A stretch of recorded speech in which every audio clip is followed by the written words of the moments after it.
नमस्कार, PP news line के prime time में आप सबका स्वागत। मैं हूं रजनी अनुभव। आइए नजर डालते हैं अब तक की प्रमुख सुर्खियों पर। भारत जोड़ो यात्रा से टूट रही कांग्रेस, कहा डॉक्टर जितेंद्र सिंह ने। जम्मू कश्मीर के 20 जिलों में व्यक्तिगत शस्त्र लाइसेंस जारी करने पर लगा प्रतिबंध हटा। जम्मू को अलग दर्जा दिए जाने की मांग को लेकर एकजुट जम्मू पार्टी ने प्रेस कॉन्फ्रेंस को किया संबोधित। अरेबरे खेल शिक्षकों के प्रदर्शन ने आज 32वें दिन में किया प्रवेश। जहां जहां से भारत छोड़ो यात्रा निकल रही है, वहां वहां कांग्रेस टूटती जा रही है। गोवा में यात्रा के निकलने के साथ ही 6 मंत्री भाजपा में आ गए। पंजाब में सुखबीर सिंह बादल भाजपा के साथ आ गए। अब जब जम्मू कश्मीर में भारत छोड़ो यात्रा दाखिल हो रही है तो कांग्रेस की प्रदेश प्रवक्ता ने इस्तीफा दे दिया। ये बातें केंद्रीय राज्य मंत्री डॉक्टर जितेंद्र सिंह ने कठुआ में आयोजित एक कार्यक्रम के उपरांत कही। डॉक्टर जितेंद्र सिंह ने कांग्रेस की भारत छोड़ो यात्रा पर टिप्पणी करते हुए कहा कि जब इजहार तमन्ना पर कटती थी जुबानें, उस वक्त कहाँ थे ये अहले वफा वाले। उन्होंने कहा कि जब जम्मू कश्मीर के नाम कत्लो गैरत होती थी, हिंसा चरम सीमा पर थी, आतंक चरम सीमा पर था और 90 का दशक था। उस समय 1990 में प्रधानमंत्री नरेंद्र मोदी ने हमराह एकता यात्रा निकाली, जिसने लाल किले में तिरंगा फहराया था। जब इजहार तमन्ना पर कटती थी ज़बानें, उस वक्त कहाँ थे ये अहदे वफा वाले। तो हमने तो वो ज़माना देखा, आपने भी शायद देखा होगा कि जब जम्मू कश्मीर के नाम पर कत्लो गारत होती थी, हिंसा अपनी चरम सीमा पर थी, आतंक चरम सीमा पर था, 90 का दशक था और 1990 में मोदी जी के हमरा एक एकता यात्रा निकली थी, जिसने जाकर के लाल तिरंगा फहराया था और ये देश को और विदेश को ये संदेश, ये पैगाम देने का काम किया था कि अभी भी इस देश में ऐसे लोग मौजूद हैं, ऐसे तत्व हैं जो देश को बंटने नहीं देंगे, जो अलगाववाद को सफल नहीं होने देंगे। लेकिन उस समय इन्हीं लोगों ने, कांग्रेस और इनके समर्थकों ने उसको विफल करने का भरपूर प्रयास किया, दमन किया, ऑपरेशन किया। और इतना ही नहीं, उसके लगभग 20 वर्ष के बाद 2011 में तिरंगा यात्रा निकली थी भारतीय जनता पार्टी के द्वारा। हमें भली भाली बातें याद है कि हवाई अड्डे पर हमारे 3 वरिष्ठ नेताओं को गिरफ्तार करके पंजाब भेज दिया गया था, अरुण जेटली जी, सुषमा स्वराज जी, अनंत कुमार जी। अब ये शायद भूल गए हों, लेकिन हम नहीं भूल सकते कि वो कार्यकर्ता के रूप में हम ही धरने पर बैठे थे हवाई अड्डे के बाहर। शमशेर सिंह जी अध्यक्ष रहा करते थे उस समय भाजपा के, और तब भी नेशनल कॉन्फ्रेंस कांग्रेस की सरकार थी यहाँ पर। बहुत आग्रह करने पर भी इन्होंने हमारी बात नहीं खोली। अब जब सब कुछ सामान्य हो गया, मोदी जी ने 370 हटा दिया, जम्मू कश्मीर मुख्य धारा का हिस्सा बन गया, तो अब ये चले मोहब्बत जताने। वास्तविकता तो ये है कि अलगाववाद में ही इनकी राजनीति पनपती रही 30-40 वर्ष, और ये नहीं चाहते कि जम्मू कश्मीर मुख्य धारा का हिस्सा बने। ये चाहते हैं कि वही स्थिति जारी रहे, 10% वोट पड़े, विधायक भी बन जाओ, सांसद भी बन जाओ, पीढ़ी दर पीढ़ी वंशवाद भी चलता रहे। और दूसरी बात जो आपने पूछी नहीं, लेकिन आपके लिए रुचि का विषय होगा और आप अगले कुछ दिनों में उसके ऊपर नज़र रखिए। ये भारत जोड़ो यात्रा जहाँ जहाँ प्रदेश से जिस प्रांत से निकल के जा रही है, वहाँ कांग्रेस टूटती जा रही है। उदाहरण के तौर पर ये गोवा से गुजरे तो 6 इनके नेता बीजेपी में आ गए। कल ये पंजाब से गुजर रहे थे तो इनके पूर्व वित्त मंत्री बीजेपी में शामिल हो गए। आज अभी ये प्रवेश करने जा रहे हैं तो यहाँ पर इनकी प्रवक्ता पहले से ही अपने इस्तीफे की घोषणा कर चुकी है। जम्मू कश्मीर के 20 जिलों में 4.5 साल बाद व्यक्तिगत शस्त्र लाइसेंस जारी करने पर लगे प्रतिबंध को तत्काल प्रभाव से हटा दिया गया है। सभी जिलों में जिला मजिस्ट्रेट नियमानुसार योग्य लोगों को शस्त्र लाइसेंस जारी कर सकते हैं। एक नई शर्त के मुताबिक जिला अधिकारियों को व्यक्तिगत शस्त्र लाइसेंस के लिए आवेदन पर विचार करते समय आधार कार्ड लेना जरूरी होगा। इसके अलावा प्रदेश में सिर्फ संबंधित जिलों के निवासी को लाइसेंस जारी किया जाएगा। किसी आवेदक विकास क्षेत्र का पता लगाने के लिए पुलिस से एक विशिष्ट रिपोर्ट ली जाएगी। इस रिपोर्ट के आने के बाद ही जिला मजिस्ट्रेट लाइसेंस जारी करेंगे। पुलिस सत्यापन आदि प्रक्रिया का कड़ाई से पालन किया जाएगा। एकजुट जम्मू के अध्यक्ष एडवोकेट अंकुर शर्मा ने प्रेस कॉन्फ्रेंस को संबोधित किया, जिसमें उन्होंने अलग जम्मू राज्य स्थापना संकल्प यात्रा जो कि कल यानी 21 जनवरी कटरा से शुरू होने जा रही है, उसके बारे में विस्तार से जानकारी साझा की। कैटेगरी का स्टेटस रखा है, जम्मू को हमेशा पॉलिटिकली डिसएम्पावर्ड रखा। जम्मू को हमेशा कश्मीर की कॉलोनी बना के रखा। जिस तरीके से हिंदुस्तान अंग्रेजों की कॉलोनी था चूसने के लिए केवल, उस तरीके से दिल्ली ने कश्मीरी इस्टेब्लिशमेंट के साथ मिलकर जम्मू को कश्मीर की कॉलोनी ही बना के रखा। हमेशा जम्मू संभाग को होस्टेज करके रख दिया गया।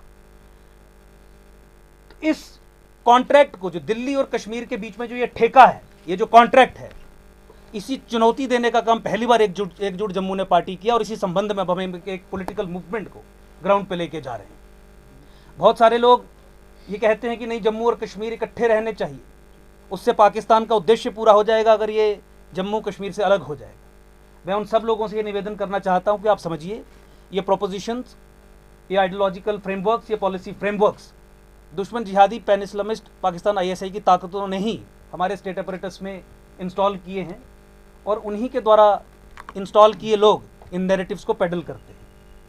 देखिए, जम्मू संभाग को बचाने की लड़ाई जो है वो केवल जम्मू की पॉलिटिकल लिबरेशन या एम्पावरमेंट की लड़ाई नहीं है, और राष्ट्रीय सुरक्षा से जुड़ा हुआ भी एक मामला है। रहबरे खेल शिक्षकों का प्रदर्शन आज 32वें दिन में प्रवेश कर गया। उन्होंने प्रेस क्लब में इकट्ठे हुए और वहां पर अपना प्रदर्शन करते हुए नारेबाजी की और साथ ही साथ नाराजगी जताई। प्रदर्शनकारियों ने कहा कि एक तरफ सरकार उनकी मांगे पूरी नहीं कर रही तो दूसरी तरफ पुलिस उनकी आवाज को दबाने की कोशिश कर रही है। उन्होंने कहा कि जब तक उन्हें लिखित में आदेश जारी नहीं किया जाएगा तब तक वे प्रदर्शन करते रहेंगे, वे पीछे नहीं हटेंगे। REK के साथ क्यों डिस्क्रिमिनेशन? वो जनरल लाइन के टीचर हैं और हम फिजिकल एजुकेशन टीचर हैं, मतलब कि PTs हैं, तो फिर हमारे साथ डिस्क्रिमिनेशन क्यों हो रहा है? हम यही कहते हैं कि हमारे 7 से 5 साल कर दिए जाए ताकि हम भी खुशी खुशी अपने स्कूलों में जाएं और अपना झंडा लहराएं। 26 जनवरी आ रही है, क्या LG साहब को इतना पता नहीं चल रहा है कि उस 26 जनवरी पे उनका टीचर, उनका यूथ सड़कों पे है, तो वो झंडा कौन लहराएगा? LG साहब, 2670 स्कूलों में झंडा किसने लहराना है? सिर्फ हमारे इतने से क्वेश्चन का आंसर दीजिए। आपने तो टीचरों को सड़कों पे लाके रख दिया हुआ है। क्या आपको इतना एहसास नहीं है कि ये टीचर से तड़कती ठंड में सड़कों पे? हमारा कोई शौक नहीं है, ये मजबूरी है हमारी। 133 में घर नहीं चलता है। हमारी सिर्फ एक ही डिमांड है, 7 से 5 साल कर दिए। Jammu Kashmir NYC employees association ने आज बीजेपी ऑफिस के बाहर प्रदर्शन किया। उन्होंने कहा कि हम LG प्रशासन से मांग करते हैं कि जल्द से जल्द जो उनकी मांगे हैं उन्हें हैंडसम सैलरी दी जाए और उसके अतिरिक्त जो भी उनकी मांगे हैं उन्हें जल्द से जल्द पूरा किया जाए ताकि वे लोग राहत की सांस ले सकें। बुध लेने कोई भी नहीं आया एडमिनिस्ट्रेशन की तरफ से। पहले भी हम गर्मियों में बैठे थे और आज इतनी सर्दी है, आज भी हम इधर बैठे हुए हैं।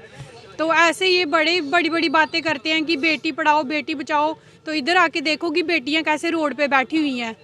यूथ को इतना फ्रस्ट्रेट किया हुआ है, हम इतने फ्रस्ट्रेट हो चुके हैं ना। अब अगर इनके पास, यूथ के पास कुछ नहीं है, कुछ भी नहीं है अगर इनके पास, तो ये सीधे हमें बोल दें कि हमारे पास कुछ नहीं है यूथ का, तो यूथ अपना रास्ता खुद ढूंढ लेगा। फिर बस मैं यही अपील करूंगी LG एडमिनिस्ट्रेशन से कि हमें जल्द से जल्द एक अच्छी पॉलिसी दे और एक हमें हैंडसम सैलरी चाहिए जिससे हमारा घर का गुजारा अच्छी तरह।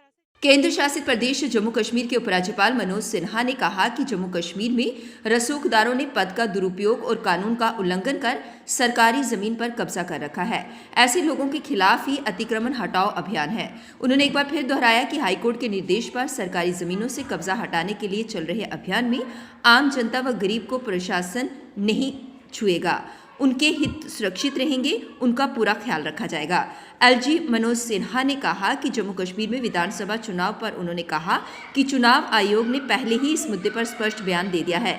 इससे पूर्व उन्होंने श्रीनगर के जेठियार में ज्येष्ठा देवी मंदिर में पूजा अर्चना की। इस दौरान जम्मू कश्मीर की शांति, प्रगति और समृद्धि के लिए प्रार्थना की।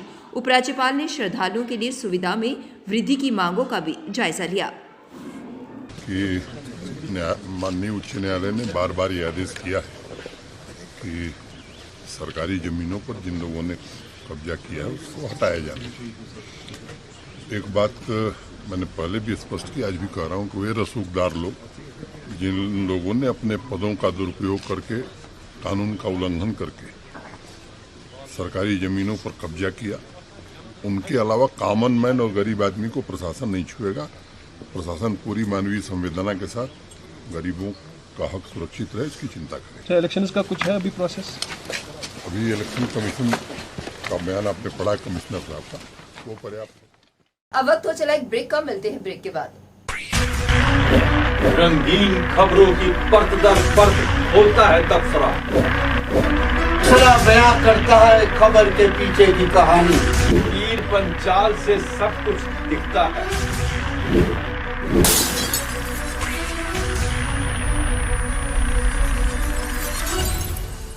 ब्रेक के बाद बढ़ते हैं अगली बड़ी खबर की ओर। जीवान श्रीनगर में पीएम पैकेज कर्मचारियों के लिए ट्रांजिट आवास के निर्माण के लिए आधारशिला रखी गई।